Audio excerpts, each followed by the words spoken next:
lie there in that old curiosity shop.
Well, I've done it, yes, sir. Nancy knifed at me till I bought an automobile.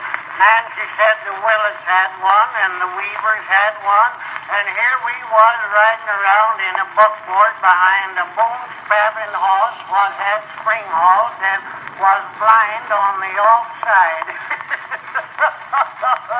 Well, I didn't hanker for that gasoline wagon, but in order to keep peace in the family, I sold 4 head of cattle, my oats and corn, 20 hogs, 10 ton of hay, and put a mortgage on the farm and bought an automobile. I picked it out of a mail order catalog and had the Farmers National Bank of Funkin Center send them the money. While in about a week it come to freight, and we got it unloaded, and Jim Lawson hauled it up to our front yard, and I think all Funkin Center turned out to see it. And Nancy ain't been as tickled over anything since her crazy quilt took a prize at the county fair as she was over that joy wagon.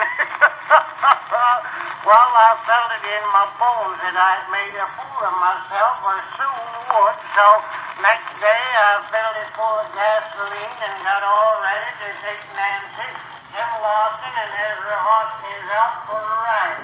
I got out the Pookaroos, and the more I read it, the less I knew about the innards of that machine. Jim said I had to turn the crank to shoot it off. I turned that crank until my eyes stuck out, but it wouldn't budge. Nancy said the bobbin was wound too tight, or else the shuttle was threaded wrong.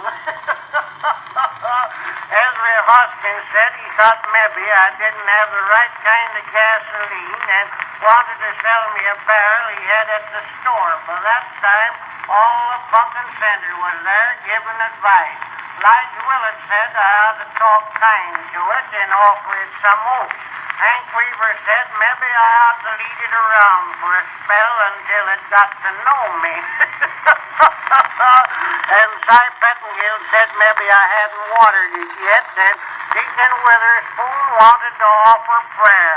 Well, I grabbed hold of that crank again, and it flew back and hit me on the shins, and I sat down in the yard to think it over, and Nancy said the language I used was just shameful. Just then Jim Lawson said, "Don't this plug go in somewhere?" We found where it went, and I turned the crank again, and that machine commenced to rear and snort, and started off like a skyrocket, and there was a lot of things happened in less time than it takes to tell it. That machine started off across lots and took everything with it. It run over Hank Weaver's dog, tore a hole through Willett's picket fence, knocked over Cy Pettingill's beehives, and kept right on a-going. While I worked every lever that machine had, and every one of them made it go faster. Nancy was screaming as Ray Hoskins was playing. It wouldn't be right to tell what Jim Lawson was doing, but Nancy said it sounded like he was talking to the Lord.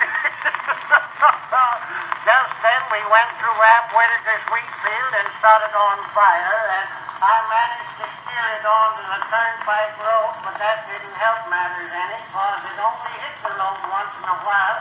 It tore down the toll gate, ripped out one side of the covered bridge, then started off through Jake Fisher's pasture. It killed 4 sheep and a calf, and then run into a haystack.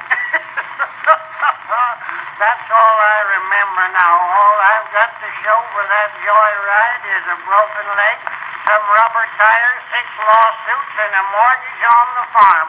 Nancy says if we ever own another one, we'll have a regular chiffonnier to run it.